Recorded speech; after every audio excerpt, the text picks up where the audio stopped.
just departing Montforte. Nice little town. Interesting coming out of town. People are so nice on these different Camino routes.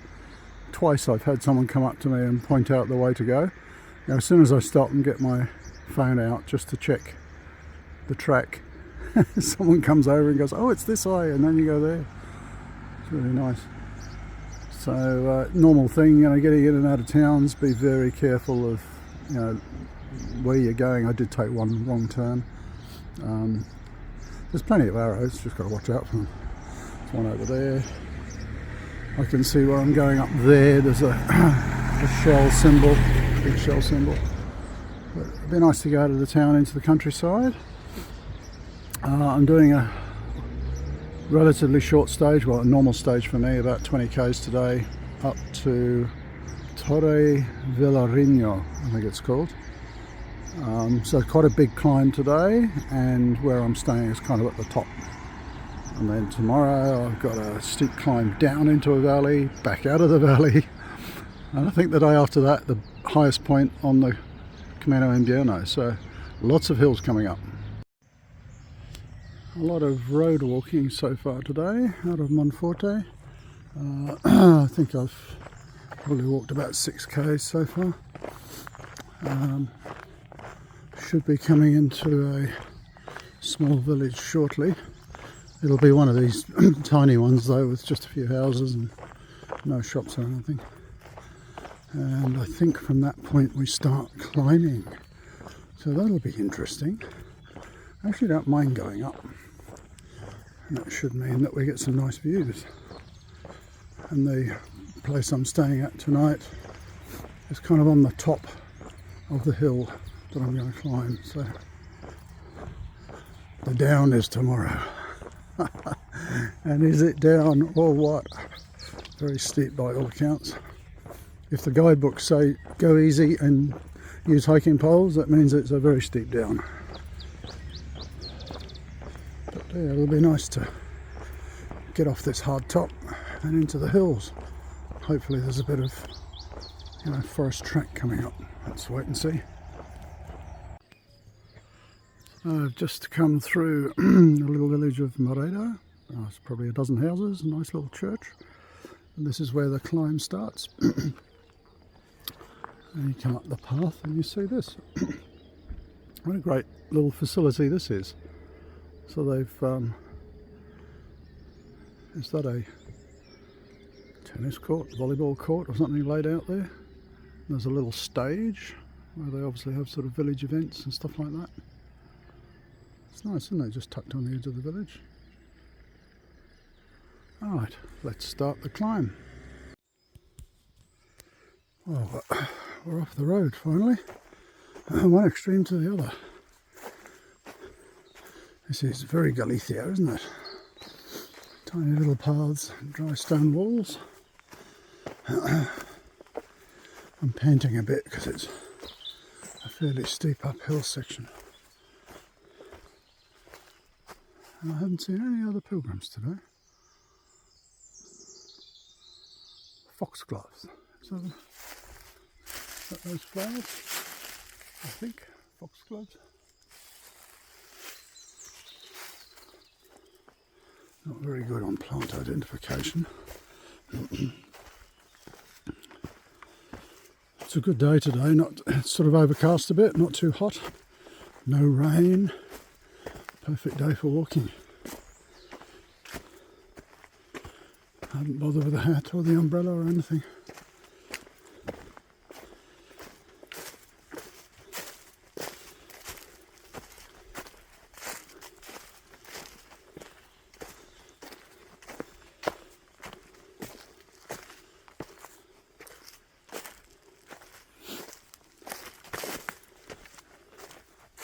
I'll just go up to this corner and I'll put the camera away.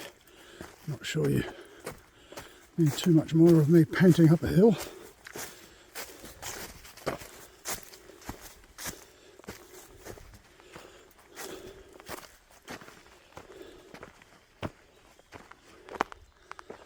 Oh yeah. Oh, it's nice. It's a cool breeze too. So I've just come up. There's a fair bit of uphill today, so let's keep going. Time for some bird song.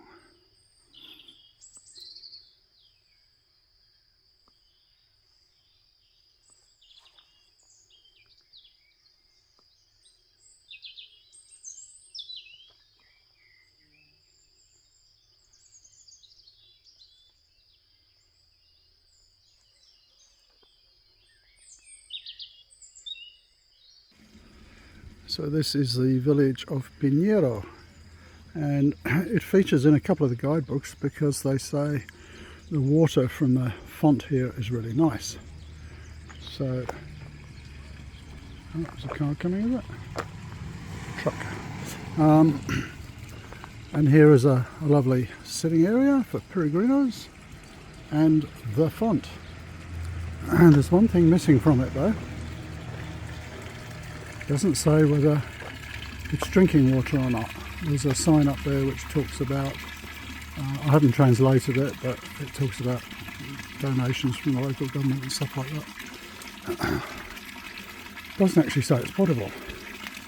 So the lady next door was in her garden and I said, look, you know, apologies, I don't speak much Spanish, but the water, and she went, yes, it's potable. So she must get asked that a lot. Yeah, I was just a bit weary drinking it if it didn't say it was potable, which in Spanish is potable. But it does taste very nice. So I topped up my bottle. Okay, let's get on with it. So now we have a nice path and more up. Oh, the continuing saga of my shoes. 123 kilometers to go to Santiago. They are holding together.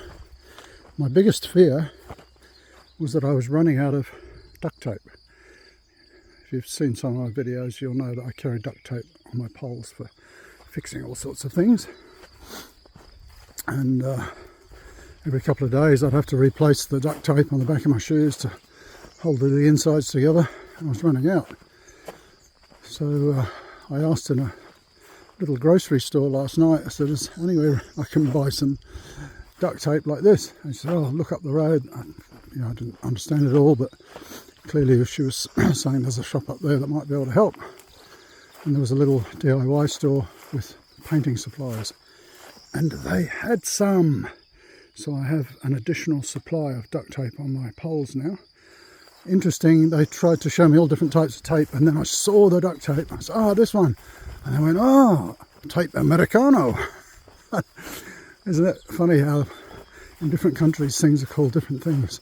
I would never have thought to call it American tape. But there you go, that's what it's called in Spain.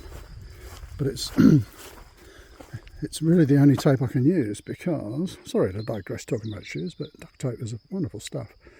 Because it's on the inside of the shoe, it needs to have a shiny surface so that my heel can sort of rub up and down on it.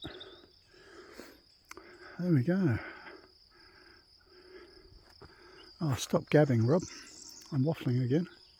Let's get on with a bit of walking, eh? Somebody working in their field over there. I'm curious to see what this place is like. I'm going to stay in tonight. It's some kind of restaurant come hostel, but they're closed on Wednesdays for food and drinks. So I mean, you can get, this is an interesting lesson, you can get by on really basic Spanish, but you kind of miss a lot. So I couldn't WhatsApp them, I couldn't book online, I had to resort to a phone call, which is kind of my last resort. But I've done that a few times. And the lady said, yeah, we'll take your booking. And then it sounded like, but there's no food. I went, oh. So I said, what's your mobile number? I mean, all this is in my pidgin Spanish. What's your mobile number? And I'll send you a WhatsApp message.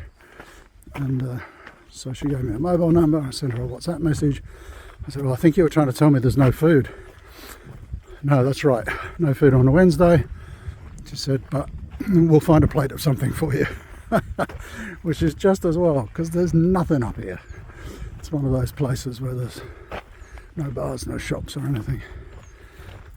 And, you know, otherwise it would be I'm not sure, a 30k stage or something.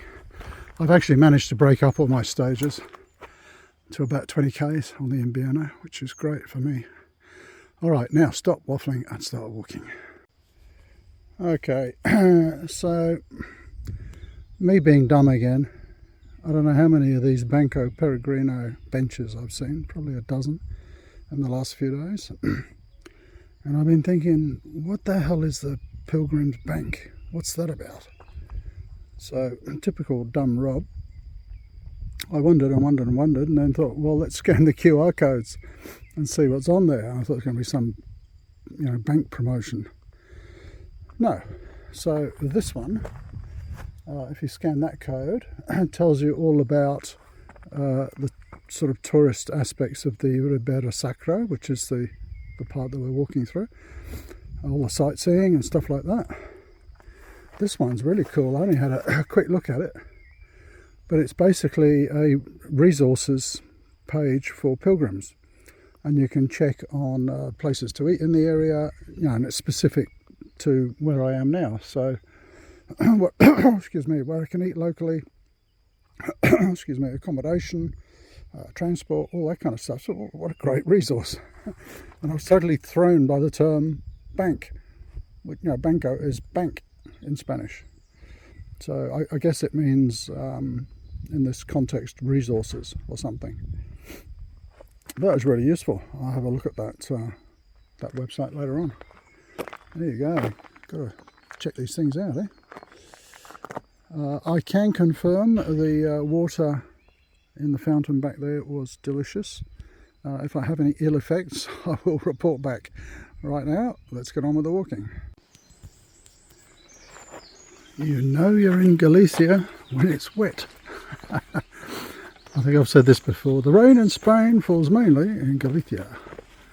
Don't you love these little walkways over the streams? I'm going pretty slow today because I realised for me today it's not a particularly long stage. I think it's only about 18 k's. I don't want to get there too early. I always think it's a bit rude when you've told someone, oh, I should arrive about 2 o'clock, and you turn up at 1, and they're probably doing other things, might not be ready for you.